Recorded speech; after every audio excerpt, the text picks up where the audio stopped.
जय हिंद दोस्तों, मैं नवीन शर्मा आप सभी का स्वागत करता हूं। आशा करता हूं आप सब एकदम अच्छे हैं, एकदम बेहतरीन है। अमर सिंह, अंकिता भदौरिया, विपिन कुमार, राजू गुप्ता, कुमकुम, संजय, लक्ष्मीपाल, सुधीर, अनुज, बबीता, विनोद, रंजीत, रिया, गुलशन, नेहू, अनुराग, पिंकी, मुजम्मिल, शुभम, आकाश, राणा, अरविंद, सभी प्यारे दोस्तों का बहुत स्वागत है। और प्यारे बच्चे, हम लोग पढ़ रहे थे आपका तुगलक वंश को। और तुगलक वंश में मैंने आपको बताया था गयासुद्दीन तुगलक 1320 से 25 किस तरह उसका अंत हुआ। और उसके बाद में 1325 से 51 मोहम्मद बिन तुगलक, उसके संबंधित काल की बातें हमने की। और उसके बाद 1351 से 1388 उसका चचेरा भाई जिसका नाम है फिरोज शाह तुगलक वो गद्दी पर आया।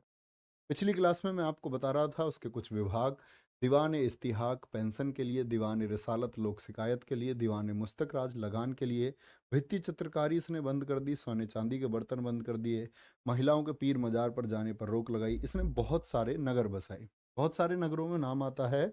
कई जगह आपको वर्णन मिलेगा कि इसने 300 नगरों की स्थापना इसने की थी, जिसमें से फिरोज शाह कोटला जो दिल्ली का है, जिसका नाम बदल करके एक मैदान भी है फिरोज शाह कोटला, आप लोग जानते होंगे, अरुण जेटली जी के नाम पर इसका कर दिया गया। ठीक है। फतेहाबाद को इन्होंने, उत्तर प्रदेश फतेहाबाद को इन्होंने बसाया। और आज की क्लास हम कंटिन्यू करते हैं। तीसरा सबसे इंपॉर्टेंट इनका शहर है जौनपुर। क्या बोलोगे? जौनपुर। जौनपुर को हम लोग सिराज ए हिंद कहते हैं, जिसको किसकी याद में बसाया गया है? आपका जूना खां की याद में। अब ये जूना खां कौन है? तो आप कहेंगे जूना खां है मोहम्मद बिन तुगलक, यानी अपने चचेरे भाई की याद में। चचेरे भाई की याद में इसने क्या बसाया? आपका किसको बसा दिया? जौनपुर नगर को। उत्तर प्रदेश में है। फिरोजाबाद ये भी उत्तर प्रदेश में है, तो ये तो अपने नाम पर ही इसने बसाया है। ठीक है। इसके समय पर बर्नी ने तारीख ए फिरोजशाही लिखी। फारसी भाषा की ये पुस्तकें हैं। क्या बोलोगे? फारसी भाषा की ये पुस्तक है, बहुत इंपॉर्टेंट है। ठीक है, याद रखेंगे।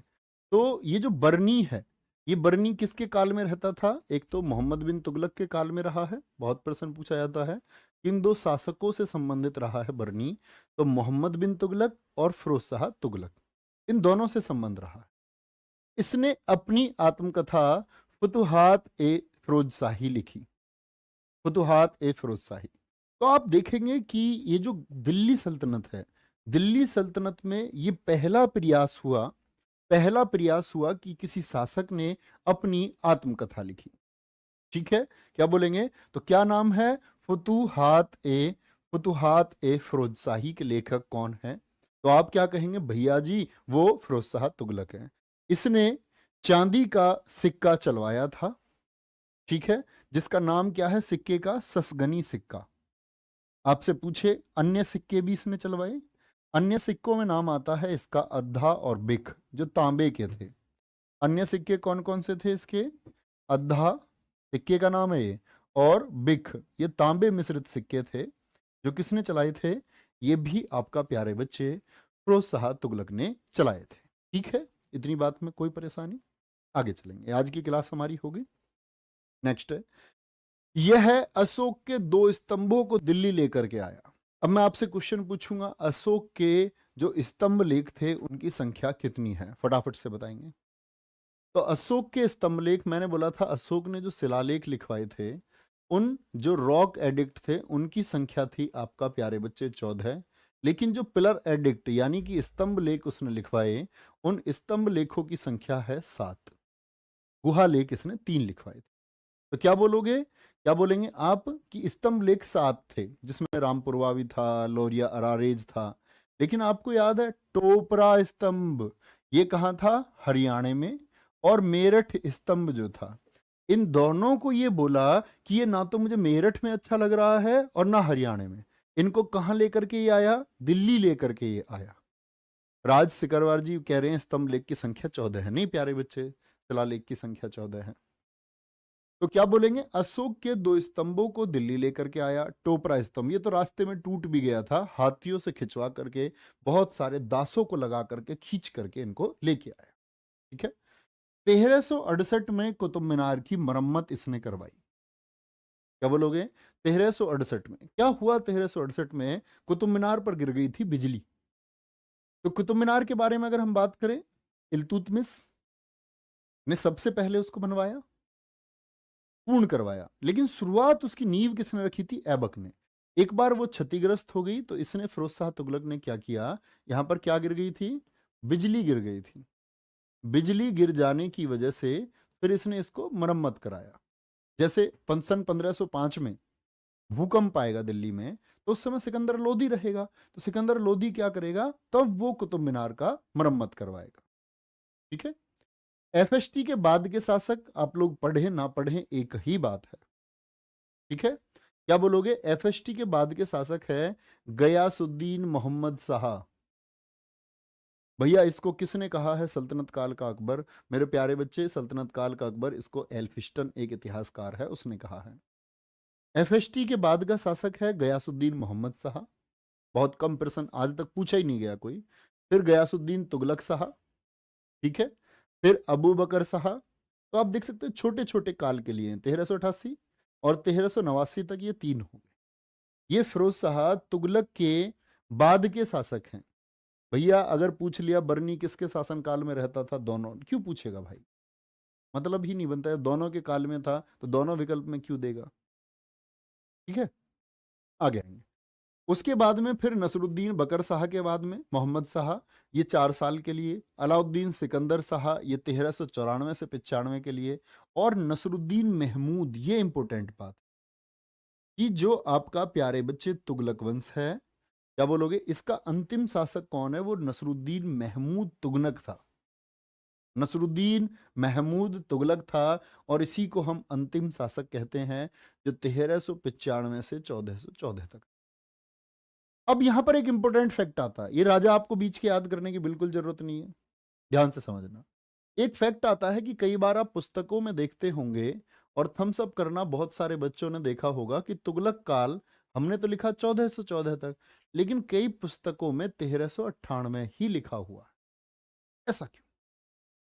ऐसा इस वजह से है दोस्त, क्योंकि 1398 में नसरुद्दीन महमूद के समय तैमूर लंग का आक्रमण हुआ। इस दुनिया में तीन खतरनाक, सिकंदर दुनिया जीतने चला था, 1221 में चंगेज खां है वो दुनिया जीतने चला था, और ऐसा ही था तैमूर लंग, लंगड़ा, ये दुनिया जीतने चला। ये जो हिंदुस्तान है ना, 1398 में आया, और देखना एक दिन में 50,000 कत्ल की ये कवायद जब ये आया हिंदुस्तान में प्यारे बच्चे, तो यहाँ एनसीआर के पास में रोज 50,000 कत्ल करके तब वापस निकला। इसको जो टक्कर दी ना, ये यहां पर मेरठ में तो इसको टक्कर मिली थी, जहां से इसका क्या रुख आपका बदल गया था, इधर सिंध की तरफ। ये समझ गया था इधर आपका टक्कर नहीं मिलेगी।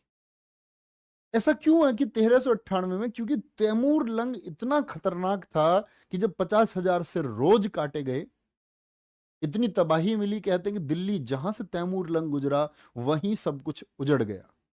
हिंदुओं का कत्ल किया गया, और हिंदुओं के इस कत्ले आम की वजह से तैमूर लंग के अधीन आ गया नसरुद्दीन महमूद भी। कमजोर शासक था। अब ये जो कमजोर शासक है, तो कंट्रोल किसका हो गया? तैमूर लंग का। तो इसके बाद जो नसरुद्दीन महमूद ने शासक किया, वो तैमूर लंग के डर के अंदर शासन किया। इसीलिए कहते हैं कि 1398 तक ही प्रभाव रहा तुगलक वंश का। गुरुजी ये लोग भारत में ही क्यों ज्यादा आक्रमण करते थे? निखिल कुमार पूछ रहे हैं। बेटा आक्रमण पूरी दुनिया में सब जगह हुए हैं। आप भारत का इतिहास पढ़ते हो, इसीलिए हमको भारत का लगता है कि भारत पर आक्रमण हुए। दुनिया में सब जगह आक्रमण हुए। यूरोप में भी आक्रमण हुए हैं, अमेरिका में भी हुए हैं। राजन Rai ji too much thank you, ध्यान से आएंगे।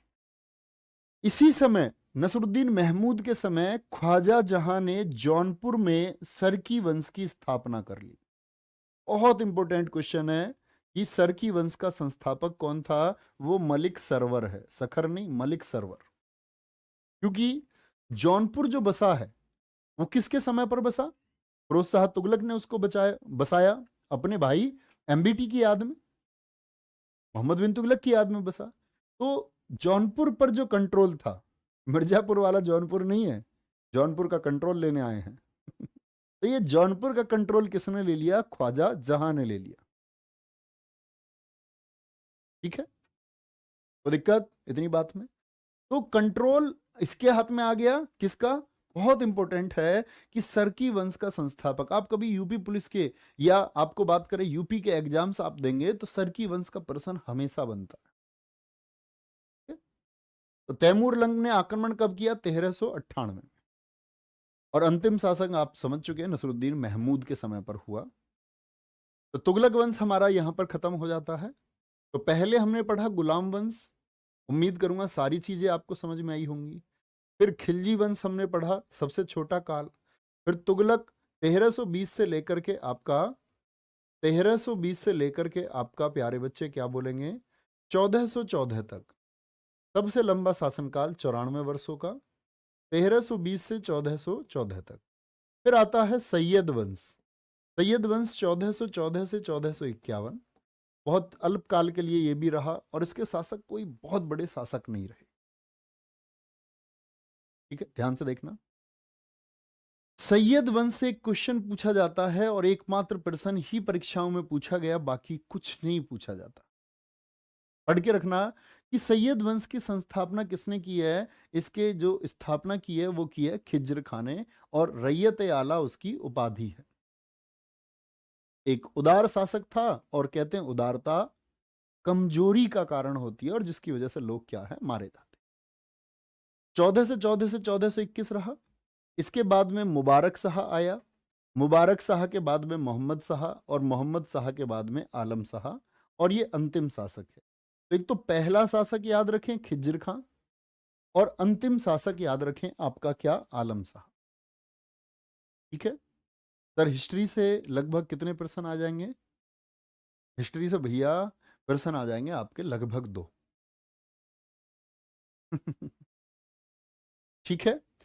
अच्छा, तारीख ए मुबारक शाही से हमको पता चलता है सैयद वंश के बारे में, और तारीख ए मुबारक शाही इस मुबारक शाह के लिए लिखी गई है। और किसने लिखी है? याह्या बिन सरहिंदी, ये इसके राइटर हैं, लेखक हैं। तारीख ए मुबारक शाही दिल्ली पुलिस 2020 क्वेश्चन पूछा गया है।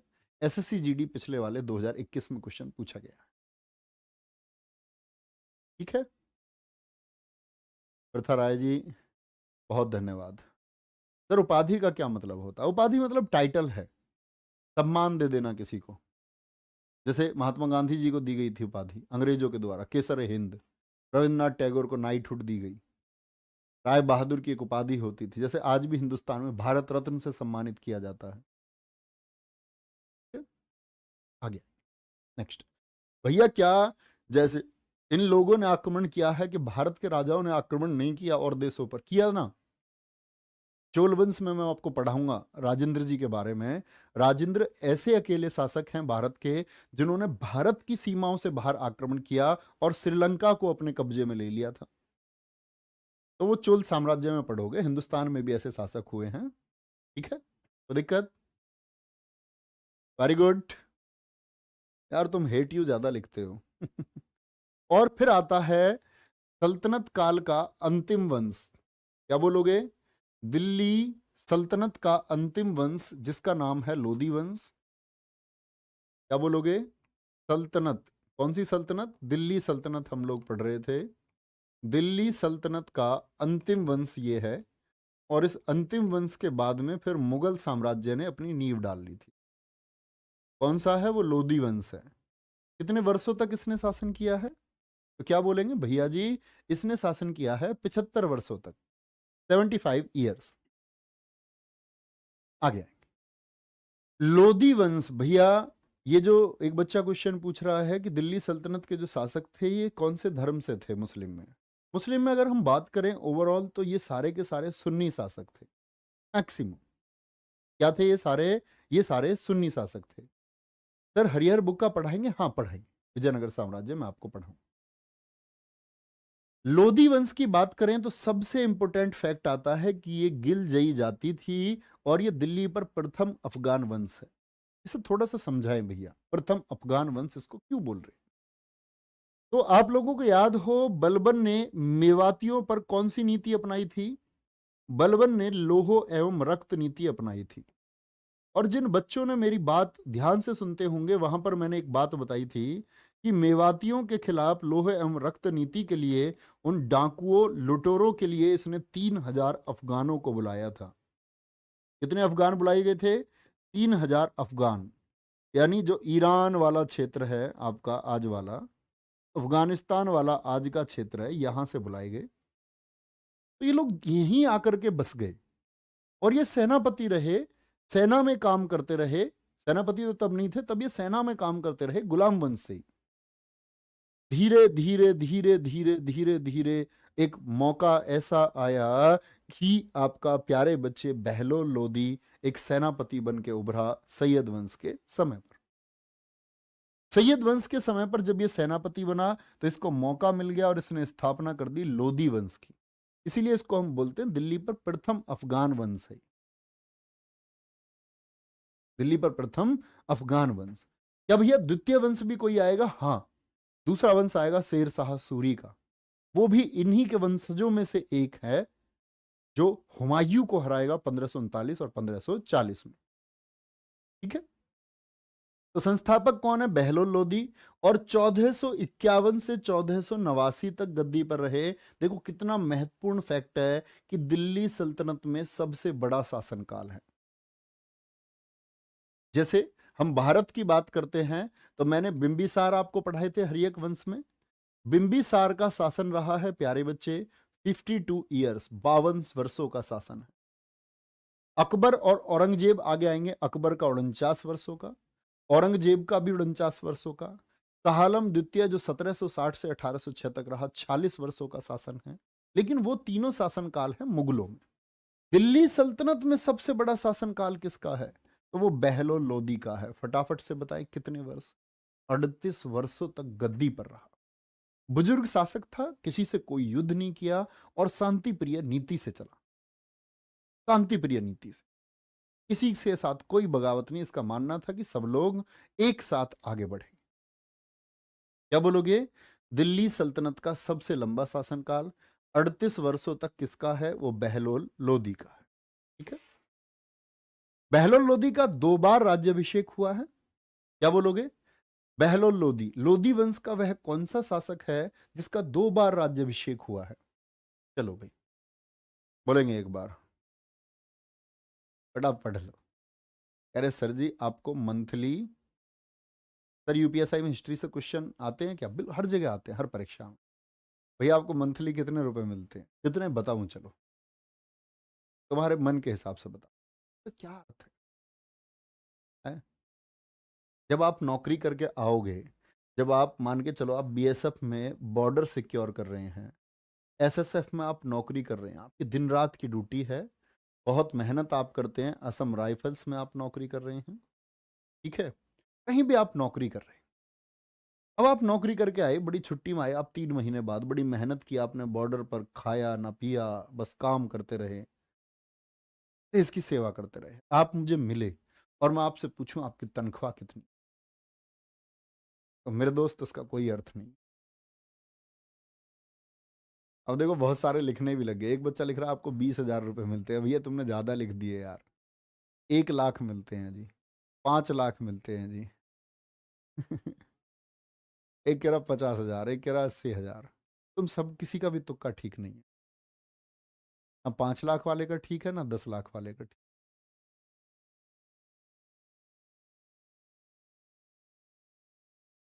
बोलो फटाफट से। भैया गिलगई जाति से क्या मतलब? देखो जातियां होती है, जैसे भारत में होती है ना, संथाल जाति है, असम में बोडो जाति है, मेघालय में मिजोरम जात। आपका क्या बात करोगे? आपका जो मिजोरम की मिजो हो गई, और मेघालय में हम देखते गारो खासी जयंतिया हो गई। ऐसी ये जनजाति है जो अफगानिस्तान वाले क्षेत्रों में रहती थी, गिलगई जाति। आ जाओ वापस। ऐसे ही प्यारे बच्चे जो राज्याभिषेक हुआ है 2 बार, वो राज्याभिषेक हुआ है फिरोज शाह तुगलक का भी 2 बार राज्याभिषेक हुआ है। और क्या बोलोगे? एक बार थट्टा में हुआ था, आपका सिंध वाले क्षेत्र में पड़ता है थट्टा, और आपका एक दिल्ली में। तो फिरोज शाह तुगलक का भी हुआ है दिल्ली सल्तनत में। लेकिन लोदी वंश में किसका हुआ है? वो बहलोल लोदी का हुआ है।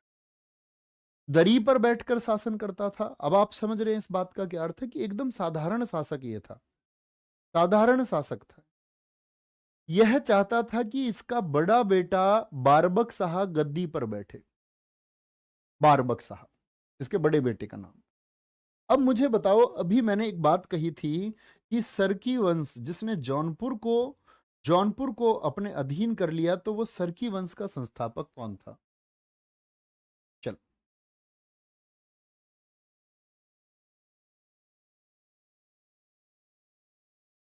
बोलेंगे भी फटाफट से, क्या बोलेंगे? सरकी वंश का संस्थापक कौन था आपका? बोलेंगे एक बार फटाफट से। आप कहेंगे भैया सरकी वंश का जो संस्थापक है आपका, सरकी वंश का संस्थापक, बोलो भाई फटाफट से, मलिक सरवर था। मलिक सरवर था, ठीक है। तो ये क्या काम करेगा? सॉरी, पीछे थोड़ा सा छूट गया। बारबक साहब, मैं यहां पर एक बात आपको बता देता हूं। तो इसने क्या किया था कि इसका बड़ा बेटा बारबक शाह गद्दी पर बैठे, तो इसने जौनपुर पर आक्रमण किया, जौनपुर को स्वतंत्र कराया, जौनपुर को अपने बेटे बारबक शाह को सौंपा, अपने बेटे बारबक शाह को सौंपा, क्योंकि वो जौनपुर पर कंट्रोल हो गया था, वो दिल्ली से अलग हो चुका था, लेकिन इसने उसे वापस दिल्ली में मिलाया बहलोल लोधी ने, ठीक है। बोलेंगे एक बार, कोई दिक्कत? वेरी गुड, आगे। तो बारबक शाह क्या गद्दी पर आएगा? नहीं। बहलोल लोधी ने जौनपुर जाकर वहां उस समय शासक था हुसैन शाह सरकी को हराकर अपने बेटे बारबक शाह को वहां का गवर्नर बनाया था। लेकिन बारबक शाह गद्दी पर नहीं बैठ पाया, क्योंकि इस चाल में, क्या बोलेंगे, इस चाल में दूसरा शासक आपका कामयाब होता है, कौन? सिकंदर लोदी, जिसे आपने देखा भी होगा। पहले बिंदुसार किसको शासक बनाना चाहते थे? सुसीम को, लेकिन सुसीम कामयाब नहीं हो पाया। कामयाब कौन हुआ? छोटा पुत्र अशोक। इसी तरह प्यारे बच्चे, सिकंदर लोदी 1489 से लेकर के 1517 तक गद्दी पर आया, ठीक है। 1504 सिकंदर लोदी को किसके लिए जाना जाता है? बहुत क्रूर शासक था। क्रूर का मतलब औरंगजेब की तरह एकदम क्रूर। तो 1504 में इसने आगरा को बसाया है, और 1504 में इसने आगरा राजधानी बनाई। अब बहुत सारे बच्चे कहते हैं कि भैया हमको तो ये आगरा 1504 में बसा, लेकिन इससे पहले भी कई जगह आगरा का वर्णन मिलता है। तो ऐसा नहीं था, आगरा नहीं था। आगरा को इसने क्या किया है कि मॉडिफाइड किया। था तो पहले से, ऐसा नहीं है पहली ईंट इसने लगाई आगरा की, नहीं, था तो पहले से। लेकिन इसको जब कैपिटल इसने बना लिया और ये सीमांकित कर दिया कि अब राजधानी होगी, इसी के लिए इसने इसको मॉडिफाइड कराया और फिर कैपिटल बनाया। मुहर्रम पर ताजिया निकालना बंद। ताजिया देखा है आपने, जो लोग खुद को पीटते हैं, शोक मनाते हैं, तो उस ताजिया को निकालना इसने बंद कर दिया। गंगा यमुना स्नान पर रोक लगी। गंगा यमुना स्नान पर क्या हो गई? रोक इसकी हो गई, ठीक है। और मैंने आपको बताया था, ऐसी रोक किसने लगाई? फटाफट से बोलें। इसका अग्रगामी शासक कौन था? फिरोज शाह तुगलक, इसी का अग्रगामी था, क्योंकि ऐसे ही काम फिरोज शाह तुगलक ने भी किए थे। मथुरा ज्वालामुखी का मंदिर तोड़कर इसने मांस तोलने को दे दिया था, ताकि जो हमारी हिंदू आस्था है उसको नुकसान पहुंचे। मतलब मूर्तियों के टुकड़े दे दिए, और मूर्तियों के टुकड़े दे करके बोला इनसे अब तुम मांस तोलो, मीट तोलो। भैया बहलोल लोधी को राजा किसने बनाया था? राजा नहीं, उसके पीछे बहुत सारी कहानियां मैं आपको बताऊं। जैसे अंतिम शासक था आपका, अंतिम शासक था आलम। इसका इससे पहले जो वंश था सैयद वंश का, तो वो इतना नाखुश राजा था कि उसने अपनी सारी ही संपत्ति, सारे अधिकार बहलोल लोधी को दे दिए। बोला मुझे राजा ही नहीं रहना। ऐसे भी लोग तुमने देखे हैं, सब कुछ किसी और को सौंप दे। और इधर से मना कर रहा है बहलोल लोधी गद्दी लेने के लिए। उसने ऐसे पत्र लिखा कि भाई मैं तुम्हें अपने बेटे की तरह, उसने बोला मैं तुम्हें अपने पिता की तरह चाहता हूं। ऐसा भी हुआ है कि कोई गद्दी देने को तैयार है और कोई गद्दी लेने को तैयार नहीं है। ध्यान से देखना, इसने गज ए सिकंदरी लागू किया। जो कितने का था? 30 इंच का, भूमि मापने के लिए। गजे सिकंदरी, जैसे आज आप देखते हो ना, आज हम गट्ठे में भूमि नापते हैं, 8.25 फीट का गट्ठा होता है। आप घर में पिताजी से पता करना गट्ठा कितना होता है। तो आज हम जमीन नापने के लिए गट्ठे का 8.25 फीट, 8.25 का। तो इसने गजे सिकंदरी लागू किया था, जिसकी लंबाई कितनी थी? 30 इंच की थी। गुलरुखी शीर्षक से कविता लिखता था। इसका क्या मतलब हुआ? आप देखोगे बहुत सारे जो कवि होते हैं वो अपने नाम बदल लेते हैं, है ना। विश्वास कुमार शर्मा, कुमार विश्वास हो गए। तो इसका क्या मतलब है कि इसका जो टाइटल था ये गुलरुखी था, और परीक्षाओं में बहुत पूछा गया।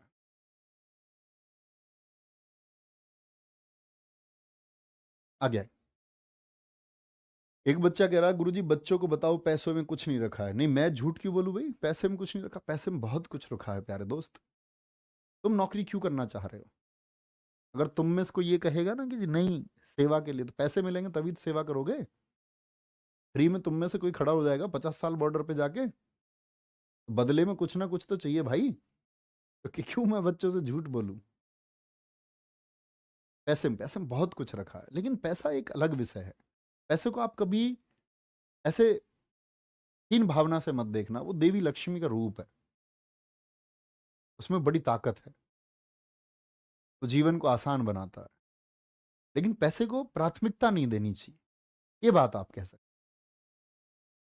सिकंदर लोदी, ये सीन 2 पे दिखाएंगे एक बार, शायद छोटा फॉन्ट है तो दिखे ना। सिकंदर लोदी इसी के समय प्यारे बच्चे भारतीय संगीत पर पहला फारसी ग्रंथ, यानी फारसियों ने जो पहला ग्रंथ लिखा है वो लिखा है लज्जत ए सिकंदर शाही, लिखा गया। तो आपका दिल्ली पुलिस 2020 में क्वेश्चन पूछा गया है कि कौन सा ऐसा ग्रंथ है जो, मतलब पहला कौन सा फारसी ग्रंथ है जो भारतीय संगीत पर लिखा गया? तो वो है आपका प्यारे बच्चे लज्जत ए सिकंदर शाही। इसी के समय इसके वजीर मियां भूया ने, इसका वजीर, वजीर मतलब राजा के जो सहायक होते थे, इसके समय इसके वजीर मियां भूया ने मोठ मस्जिद जिसको हम लाल मस्जिद कहते हैं, दिल्ली का निर्माण करवाया। अनुज सोनी एकदम ठीक लिख रहे हैं। और इसका निर्माण कब हुआ मोठ मस्जिद का? 1505 में, यानी आगरा के बसने और आगरा के राजधानी बनने के बीच में। मियां भूया की रचना, मियां भूया की जो रचना है, इसकी रचनाएं हैं दो, फरहंग ए सिकंदरी और तिब्बत ए सिकंदरी। ये पुस्तक लिखी है इसने सिकंदर लोदी को टारगेट करके।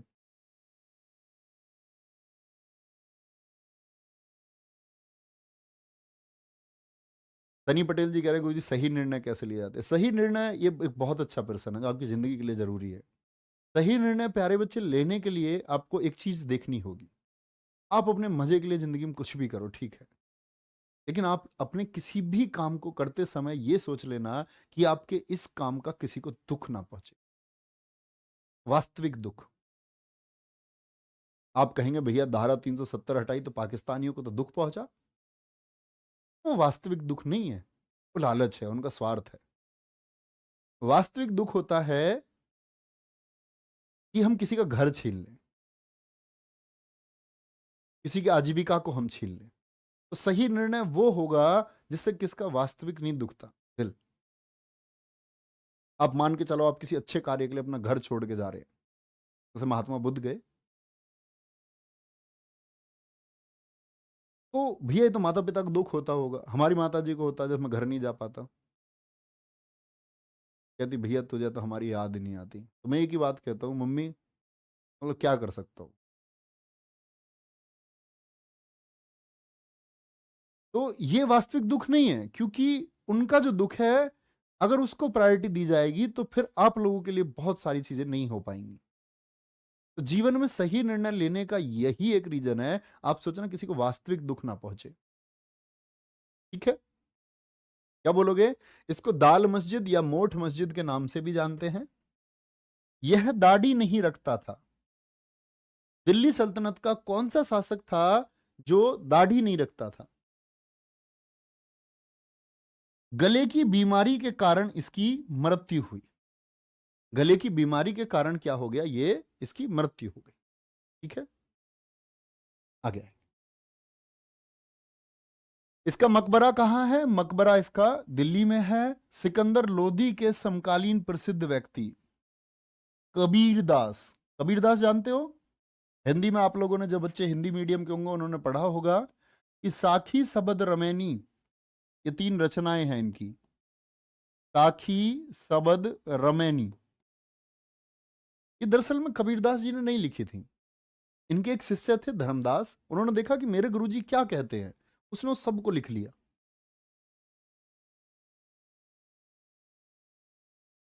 सबने लिख लिया। तो क्या बोलोगे? कबीरदास साखी सबद रमैनी। गुरु नानक इन्हीं के समय हुए। गुरु नानक जिन्होंने इसकी स्थापना की, आपका सिख धर्म के जो संस्थापक है। राणा सांगा, आपको किस्सा सुनाऊंगा राणा सांगा, भारत का एक ऐसा वीर, और खुद लिखा बाबर ने, इस सरजमी पे मैंने एक ऐसा वीर देखा कि गर्दन धड़ से अलग हो गई है और वो व्यक्ति तब भी तलवार चला रहा है। करेंगे बात, मैं आपको बताऊंगा इनके बारे में। उदयपुर के वंशज हैं, महाराणा प्रताप इन्हीं के वंश से थे। तो मैं राणा सांगा जी के बारे में परिचय दूंगा, और जब हम अकबर पढ़ेंगे तो महाराणा प्रताप जी के बारे में परिचय दूंगा।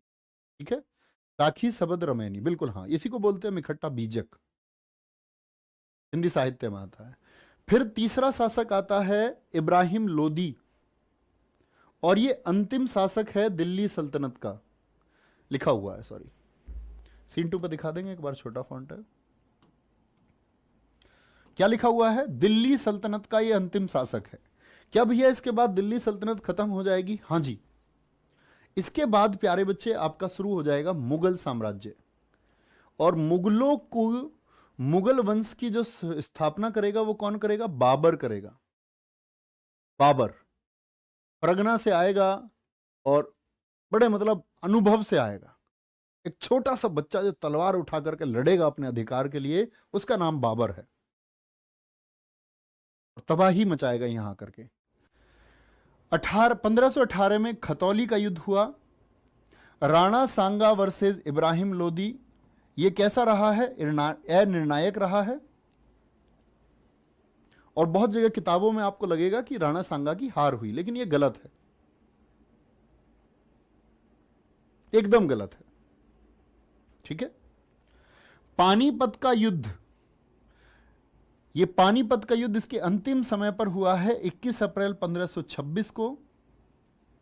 यह हम बाबर में ही पढ़ेंगे, कैसे बाबर आया, क्या इतिहास है। सिर्फ आप अभी इतना जाने कि इब्राहिम लोदी और बाबर के बीच में हुआ है, और इसमें कौन? बाबर की जीत हुई है। इसी युद्ध से दिल्ली सल्तनत का अंत हुआ और भारत में मुगल साम्राज्य की स्थापना हुई। युद्ध भूमि में मारे जाने वाला पहला शासक है इब्राहिम लोदी। कौन? इब्राहिम लोदी। यहां पर बहुत सारी चीजें आपके सीखने के लिए मैं बताऊंगा कि बाबर जब आएगा तो बड़े तरीके से आएगा, तोप वोप लेकर के। तुगलमा युद्ध नीति मैं आपको बताऊंगा, तुगलमा युद्ध नीति का उसने प्रयोग किया, उस्मानी विधि का प्रयोग किया, तोपों को सजाने की एक विधि, रूमी विधि का वो इस्तेमाल करेगा। तो इन तोपों के बारे में हम पढ़ेंगे कि बाबर के पास ये तोप कहां से आई, और इस दिल्ली सल्तनत से भी बेहतरीन इतिहास वो आप लोग जानेंगे। कहां पर? मुगल, क्योंकि यहां पर भारत के राजाओं की कहानी बहुत आएंगी, भारत के वीरों की कहानी बहुत आएंगी जिन्होंने संघर्ष किया है। ठीक है, तो दिक्कत तो याद रख लेना, राणा सांगा इस युद्ध में, खतौली के युद्ध में निर्णायक रहे। पानीपत का युद्ध आपका 1526 में हुआ है, 21 अप्रैल 1526। पानीपत दूसरा होगा 1556 में, पानीपत तीसरा होगा 1761 में। इसी दौलत खां लोदी ने आमंत्रित किया था। दौलत खां लोदी ने इसको क्यों बुलाया, ये हम बाबर में ही पढ़ेंगे। ठीक है, तो दिक्कत इस बात में, इसी युद्ध से दिल्ली सल्तनत का अंत हुआ और भारत में मुगल साम्राज्य की स्थापना हुई। ठीक है, अब आप लोग बता सकते हैं। एक बच्चे ने पूछा, गुरुजी तुर्क के चहलगानी क्या होता है? बेटा क्लास में बता चुका, ध्यान से पढ़ें। 40 सरदार थे जिनको संगठित किया गया था इल्तुतमिश के द्वारा, लेकिन बलबन ने उनको खत्म कर दिया था।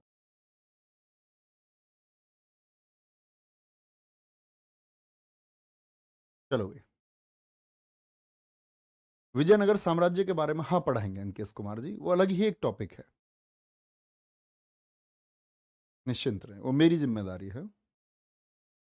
सुमित राठौड़ जी, टू मच थैंक यू। इतिहास में जिसकी लाठी थी उसकी भैंस थी, बिल्कुल आज भी है। आप कमजोर मत समझो। कहते हैं ना कि सामने से कोई व्यक्ति चल के आ रहा है, आपने धर्म का पर्दा डाल रखा है।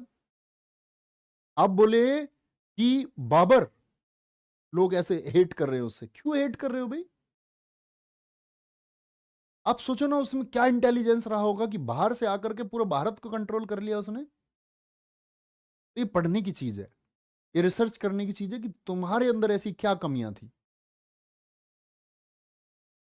ऐसे बाबर को देख के ये गुरुजी मेरा इनको पढ़ने का मन नहीं करता, क्यों नहीं मन करता भाई? सीखो ना। पढ़ने का मन किसको करता है? तुम्हारा जिस किसी का बाबर को पढ़ने का मन नहीं करता, उसका बॉलीवुड की फिल्में देखने का मन करता है। यही तो मन करता होगा। उसमें क्यों मन करता है? उसमें ऐसा विशेष क्या है? वो देख के तुम क्या ही प्राप्त कर लो? कम से कम अपने इतिहास के बारे में जानो कि अत्याचार की एक कहानी है। तुमको इसलिए पढ़ाया जाता है कि ताकि तुम जानो कि तुम जब तक कमजोर हो तो विदेशी ताकतें तुम्हारे ऊपर हावी रहेंगी। आज सबसे बड़ा बाजार हमारे पास है, चीन के बाद में। और चीनियों ने कंट्रोल कर रखा, वो अपने बाजार में एंटर भी नहीं होने देते किसी को, तो दुनिया में सबसे बड़ा बाजार तो हमारा हुआ। तो दुनिया अपनी चीजें बेचने के लिए कहाँ मौका देखता है? भारत में। और हम लोगों को तो लीड करना चाहिए ना, क्योंकि सबकी मार्केट हमारे यहाँ, हम कंट्रोल करते हैं, हम दुनिया को चलाते हैं। सर शेरशाह सूरी कब आएगा? शेरशाह सूरी आएगा भैया, 1540 से 1545 तक शासन करेगा शेरशाह सूरी दिल्ली पर, द्वितीय अफगान वंश होगा।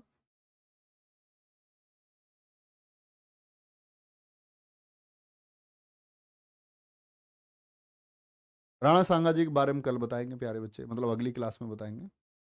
भैया जी लोहे स्तंभ किसने बताया? बताया तो था यार मैंने आपको, चंद्रगुप्त द्वितीय ने बनवाया था लाल, वो आपका सॉरी जो कुतुब मीनार वाले परिसर में उसी के सामने लगा हुआ है।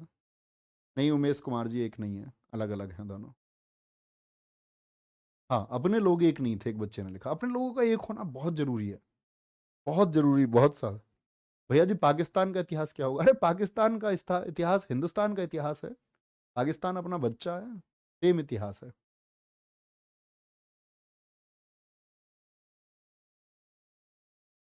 सर मराठे कब आएंगे? मराठे आएंगे औरंगजेब के बाद में आएंगे, जब हम ये पढ़ लेंगे पहले आपका मुगल साम्राज्य, फिर उसके बाद में। तो ठीक है, अपना ख्याल रखिए, और चीज़ों को रिवाइज आप करते चल रहे हैं ना, एक बार बताएंगे। उम्मीद करूंगा आप चीज़ों का रिवीजन सही से कर रहे होंगे और रिवीजन करते रहें। ठीक है, बहुत मन लगा के पढ़ो, इन सब चीज़ों से ऊपर उठ जाओ, किसको क्या सैलरी मिलती है। अच्छा आपको पता है कि मुकेश अंबानी दुनिया नहीं सॉरी भारत का सबसे अमीर आदमी, राधा कृष्ण दामानी भारत के सबसे अमीर आदमी, इनकी कितनी सैलरी होगी? मतलब नहीं है ना आपको उन चीज़ों से, नहीं होना चाहिए। मेरा वेतन, मुझे मिलते हैं 10,000 रुपये, इतना आप मान लो, ये मान के चलो अपने दिमाग में, जिनको खुश होना है तो वो इसको एज्यूम कर लें। ठीक है, आराम से, उसको कोई अर्थ नहीं है। तो अपना ख्याल रखिए, बहुत सारा बाय बाय, टेक केयर, जय हिंद जय भारत। मेहनत करो प्यारे बच्चे, पढ़ते रहो। और ये एससी के हिसाब से बहुत महत्वपूर्ण कंटेंट है। कभी भविष्य में आप पीसीएस वगैरह की तैयारी करेंगे तो तब पढ़ेंगे साथ में मिलके, हम भी रिसर्च करेंगे, तुम भी करना, साथ मिलके पढ़ेंगे। ख्याल रखिए, बाय बाय, जय हिंद जय भारत, जय मां सरस्वती।